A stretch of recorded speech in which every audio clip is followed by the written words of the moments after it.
മനുഷ്യരിലാണ് പ്രതീക്ഷ. ഞാനും നിങ്ങളും ഉൾപ്പെടുന്ന മനുഷ്യരിലാണ് പ്രതീക്ഷ. മനുഷ്യകുലത്തെ ആദം സന്തതികളെ നാം ബഹുമാനിച്ചിരിക്കുന്നു എന്ന് പരിശുദ്ധ ഖുർആൻ നമ്മോട് പറയുന്നുണ്ട്. What a piece of work is മാൻ.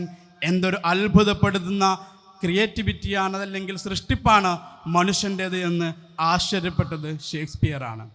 മനുഷ്യത്വമാണ് ഏറ്റവും വലിയ മഹത്വമെന്ന് വൈലോപ്പിള്ളി പറയുന്നുണ്ട്.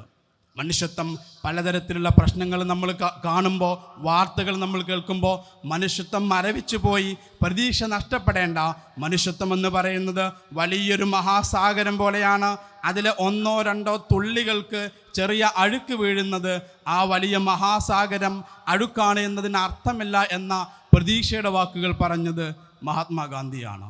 പ്രവൃത്തികൾ കൊണ്ടും പദ്ധതികൾ കൊണ്ടും മുദ്രാവാക്യങ്ങൾ കൊണ്ടും സമ്മേളനങ്ങൾ കൊണ്ടും ഇടപെടലുകൾ കൊണ്ടും കഴിഞ്ഞ 10 വർഷമായി കേരളത്തിലെ സമൂഹത്തിലേക്ക് എന്താണ് മനുഷ്യർക്കൊപ്പം എന്നതിൻ്റെ അർത്ഥമെന്നത് കൃത്യമായി സംഘടിപ്പിച്ചുകൊണ്ട്, പദ്ധതികൾ സംഘടിപ്പിച്ചുകൊണ്ട് മനസ്സിലാക്കി കൊടുത്ത കേരള മുസ്ലിം ജമാഅത്ത് എന്ന വലിയ സംഘടനയുടെ ഒരു പ്രമേയമായാണ് മനുഷ്യർക്കൊപ്പം എന്ന പ്രമേയം വരുന്നത് എന്നുള്ളത് സമൂഹത്തിന് കൂടുതൽ പ്രതീക്ഷ നൽകുന്നതാണ്.